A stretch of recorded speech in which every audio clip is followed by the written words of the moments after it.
Thank you very much, Mr. Chairman. It's good to see you, and I thank you for the time that you gave me in a very hurried inaugural weekend. Yes. It was amazing that we were able to fit that in. And I want to echo some of my Senate colleagues who just said you are very informed and seem to be extraordinarily committed to this task and this goal, and I'm grateful for that. I want to jump in on some of the things we talked about right away.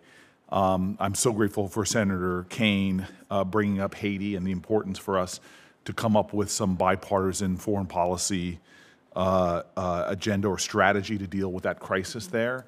I want to bring attention to the conflict in Sudan, which has created the largest and fastest growing humanitarian crisis in the world.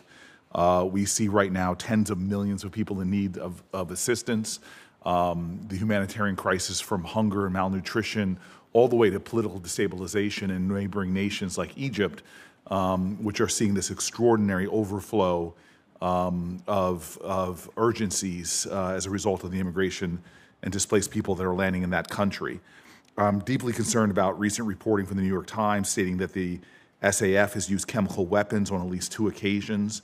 And I am really believing that we are lacking the kind of pressure on a lot of our allies and other nations that are involved in this conflict.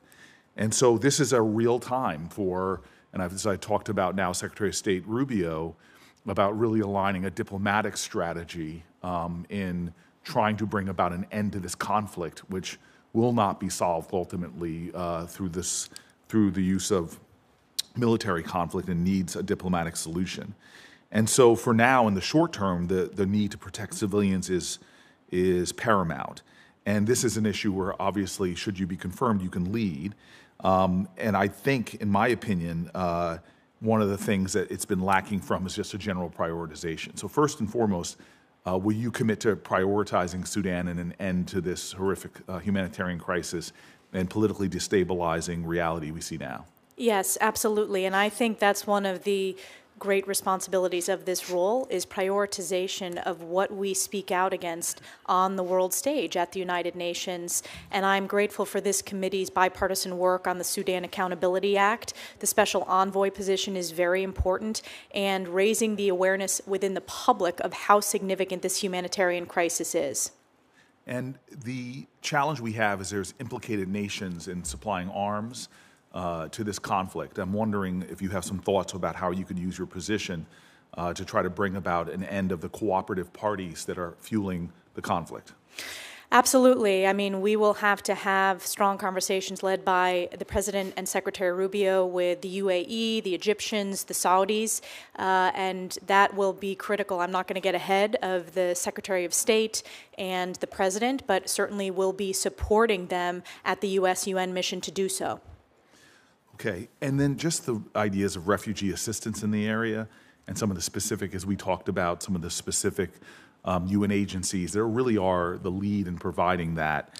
And it's concerning to me, and I know I heard Senator Coons point this out, this idea of pausing some of this aid at this time for 3 months could have sort of a cataclysmic impact, not just on the humanitarian crisis, but also on the stability of some of our allies in that region. Specifically from the Chad-Sudan border to Egypt as well.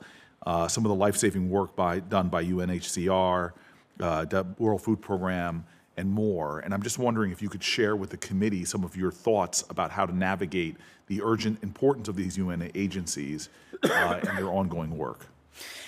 I think, again, World Food Program is a very successful program. It's results-focused. Its significant voluntary funding piece is a testament to that and the significant bipartisan support, and it is beneficial to America from a national security perspective, but also from an agricultural perspective, from an agribusiness manufacturing perspective as well, an American workforce perspective.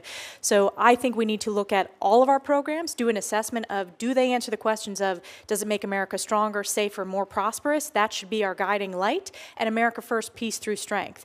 And I am very committed to ensuring that all the U.S.-UN programs that we do that assessment, and where America leads, I think we're going to come out in top in terms of the efficacy. And I'll just say in conclusion, because my time is up, the challenge we often have is we're reactive to crises that if investments were made early on in the stability of nations, we could have done much better. And in many ways, with this global power contest between us and the Chinese, we allow them to get advantages from our lack of even engagement or focus. The continent of Africa is the future in terms of humanity. 1 out of every 4 people on the planet Earth will be from the African continent by 2050. It seems that the Russians and the Chinese understand that because they're playing large and significant, and I would say a profoundly disrupting force there.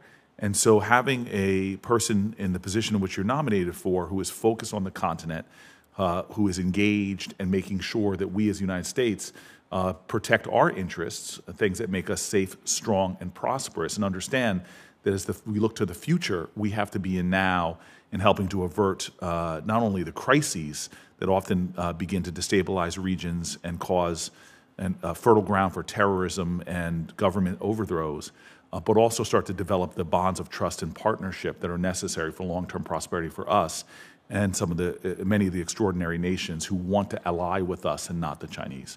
Mr. Chairman, thank you.